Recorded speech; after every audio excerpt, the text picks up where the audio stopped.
بسم اللہ الرحمن الرحیم۔ سید احمد کبیر رفاعی رحمۃ اللہ تعالی علیہ، علم، کرامت اور عاجزی کا پیکر۔ آج ہم آپ کو ایک ایسے عظیم ولی اللہ کی کہانی سنانے جا رہے ہیں جنہوں نے نہ صرف ظاہری باطنی علم حاصل کیا بلکہ اپنے کردار، عاجزی اور کرامات سے لاکھوں دلوں کو اللہ کے قریب کیا۔ یہ ہیں حضرت سید احمد کبیر رفاعی، جنہیں دنیا سلطان الاولیاء کے لقب سے بھی یاد کرتی ہے۔ ابتدائی زندگی۔ حضرت سید احمد کبیر رفاعی کی پیدائش 512 ہجری عراق کے علاقے بطن الحوا میں ہوئی۔ آپ کا تعلق خاندان سادات سے تھا، یعنی آپ کا نسب حضرت علی سے جا ملتا ہے۔ آپ کے والد گرامی حضرت سید علی ابو الحسن رفاعی خود بھی ایک ولی اللہ تھے، جنہوں نے اپنے بیٹے کی روحانی تربیت میں کوئی کسر نہ چھوڑی۔ علم حاصل کرنے کا سفر۔ حضرت رفاعی نے بچپن ہی سے قرآن مجید حفظ کر لیا اور فقہ، حدیث، تفسیر، نحو، صرف، منطق، فلسفہ، تصوف اور دیگر علوم کمال حاصل کیا۔ آپ کے اساتذہ میں بڑے بڑے علماء شامل تھے۔ آپ نے صرف علم حاصل نہیں کیا بلکہ اس پر عمل بھی کیا۔ یہی وجہ تھی کہ کم عمری میں ہی آپ کی شہرت دور دور تک پھیل گئی۔ روحانیت اور بیعت۔ آپ نے سلسلہ رفاعیہ کی بنیاد رکھی، جو کہ سلسلہ قادریہ اور چشتیہ کی روحانیت کا ایک اہم سلسلہ ہے۔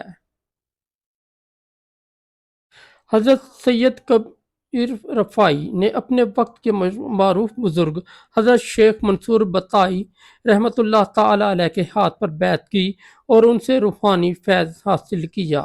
زہد، تقوی اور عاجزی۔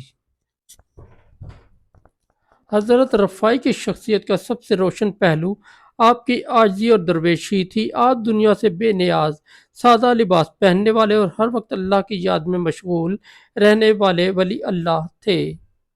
آپ خود کھانا کم کھاتے لیکن مہمانوں کو خوب کھلاتے، محتاجوں اور مسکینوں کے ساتھ اس قدر نرمی برتتے کہ لوگ آپ کو والد فقراء کہا کرتے تھے۔ کرامات۔ حضرت رفاعی کی زندگی میں بے شمار کرامات ظاہر ہوئیں۔ ایک مشہور واقعہ یہ ہے کہ آپ حج کے دوران رسول اللہ صلی اللہ علیہ وآلہ وسلم کے روضے پر حاضر ہوئے۔ آپ نے عرض کیا، السلام علیکم یا جدی یا رسول اللہ صلی اللہ علیہ وآلہ وسلم، اور سب لوگوں نے دیکھا کہ روضہ رسول صلی اللہ علیہ وآلہ وسلم سے آواز آئی، وعلیکم السلام یا ولدی۔ یہ وہ کرامت ہے جسے لاکھوں لوگوں نے سنا اور اس کا ذکر آج بھی کیا جاتا ہے۔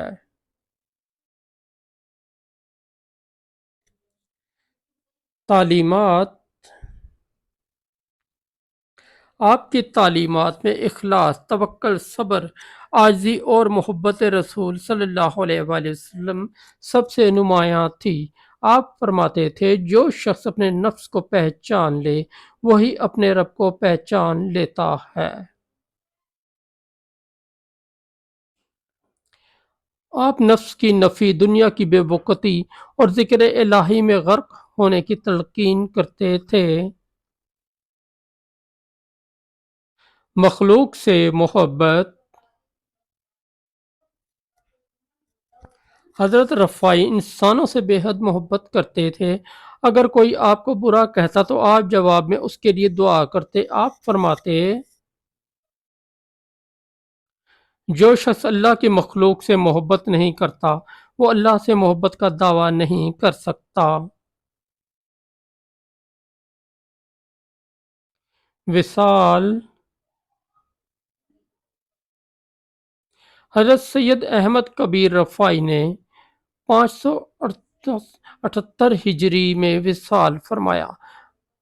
آپ کا مزار عراق کے علاقے رفاعیہ میں ہے، جہاں آج بھی لوگ دور دور سے فیض حاصل کرنے آتے ہیں۔ نتیجہ حضرت سید احمد کبیر رفاعی کی زندگی ہمیں سکھاتی ہے کہ علم اور عمل کے بغیر روحانیت مکمل نہیں ہوتی۔ عاجزی اور خدمت کے بغیر ولایت کا دعویٰ کھوکھلا ہے، اور جو اللہ کے بندوں سے محبت کرتا ہے وہی اللہ کا محبوب بنتا ہے۔ آخر میں پیغام: اگر آپ کو حضرت رفاعی کی یہ زندگی بخش کہانی پسند آئی ہو تو اسے دوسروں تک ضرور پہنچائیں تاکہ لوگ حقیقی اولیاء کی تعلیمات کو جان سکیں اور اپنے ایمان کو تازہ کر سکیں۔ دوستوں، اگر آپ کو ہماری اسٹوری اچھی لگی تو ہمارے چینل کو سبسکرائب کر دیں، اس ویڈیو کو لائک اور دوستوں کے ساتھ شیئر کر دیں، اور ہمارا دوسرا چینل ہے جے وی انصاری، اس پر بھی ضرور وزٹ کریں، اس پر آپ کو بہت اچھی اسلامی اسٹوریاں ملیں گی۔